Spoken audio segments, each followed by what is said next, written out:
where I can sort of see different angles? That's correct, yeah. We don't try and do the cut for you, we let you jump to the different angles you want and do it there. So we want to build an embeddable experience that you can have on your side. And how are you selecting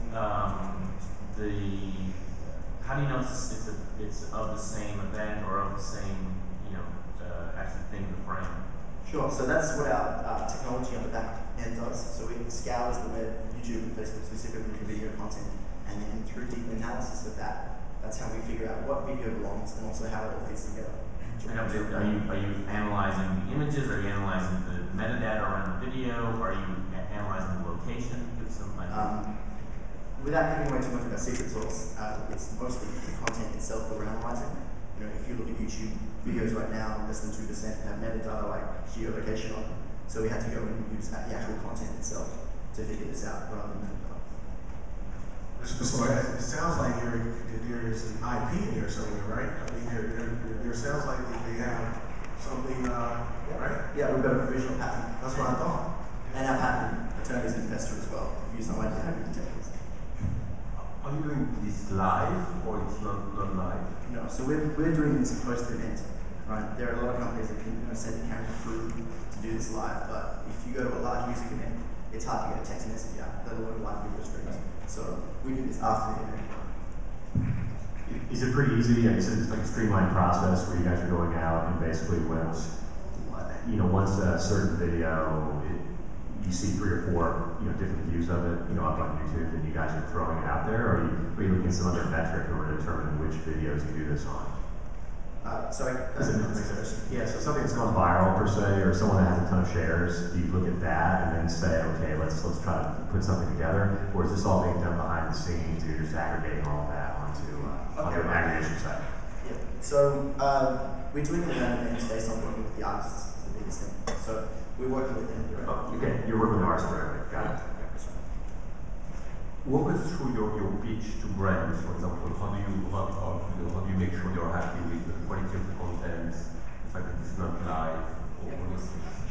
I mean, the simple fact of the matter is that people are watching this content right now on YouTube. They're watching little chunks of the most interesting parts, and the brands don't get a look in, even though they spend a lot of money to sponsor those events. Right? If we can re-centralize that content and give those brands a way to connect with that audience, they get something for nothing almost. And how would you price it? We add on as an addition to the sponsorships of the live event. So Target places pays to sponsor the golf, or Target pays to sponsor a specific artist. We then add this on as an extra. So you market this not to the brand directly, but to the event organizer, basically. Generally, it's the event organizers who will be more closely in touch with the sponsors. But we use this as a service to them, and they can add it on to their sponsorship pack. Interesting. What I see is beyond a music event is a real-time event itself. So let's say a big news event just happened down the street, and people started rioting and whatever happened, and multiple people caught it with multiple calls, multiple angles, and all of that. Repackage that, use your same algorithm, your IP, and sell it to the news agencies. That's what I would. That's a bigger application for. That's what I would do. Absolutely. CNN's already trying to do this with iReport, but they don't have the ability to find content. And bring it in, you have to submit it to them. We're trying to build a system that understands and can find these interesting things that are happening and then pull it all in. So that people don't need to use our app, they don't need to upload it to our site. We don't have to change their behavior in a way that they catch. But what are you selecting? So you're only selecting to aggregate the videos related to the brands or the bands that are paying you, or you're doing, because I'm looking at your site, a lot of concerts. It reminds me of the Beastie Boys video where they threw out all the cameras, and then they actually edited it right into a cohesive whole. So there's 2 questions here. One is, are you going to be bringing together? Does your algorithm go out and say, wow, there's a lot of footage of this event. I don't even know what this event is, but there's so much footage of it that we're going to put it up on the site, or are you very much programming the site only to who are paying for it? No, absolutely. We're looking at which contents have the most interesting videos, which have the most views, and using that to build a content base out of them. But again, this is the content you see on there. We're not monetizing. Most of them are not monetizing because all of those things we do is a rev share with the artists. And how are you picking which video clip to show first? Are you taking other social signals? So for instance, the videos that get the most views or the videos that get the most shares are the ones that will appear first in the, Views is one of the best signals. We have what we can also capture is which angles people click to while they're watching. So unlike watching a concert DVD, this is a lot more interactive. You can move between cameras and you can see which ones they find more interesting as they're interacting with it. Even with the amount of video recorded at any point in time, you can see what the most interesting parts of the concert are.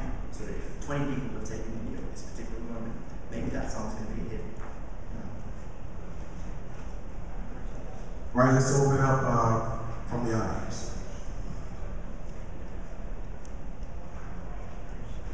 So users aren't involved in picking the content besides the views on YouTube. You guys just, I guess, send bots out to YouTube and Facebook to aggregate the content? Yeah, so the first part's really assemble the whole thing entirely just by doing content analysis and then stitching it back together. The last part, however, is that there is a curation step you can do if you're really passionate. So, that crazy Lady Gaga fan who really wants to spend time doing it, can go and pick the best angles, do all those things. We have those tools, but on the back end, it is able to just reconstruct it itself.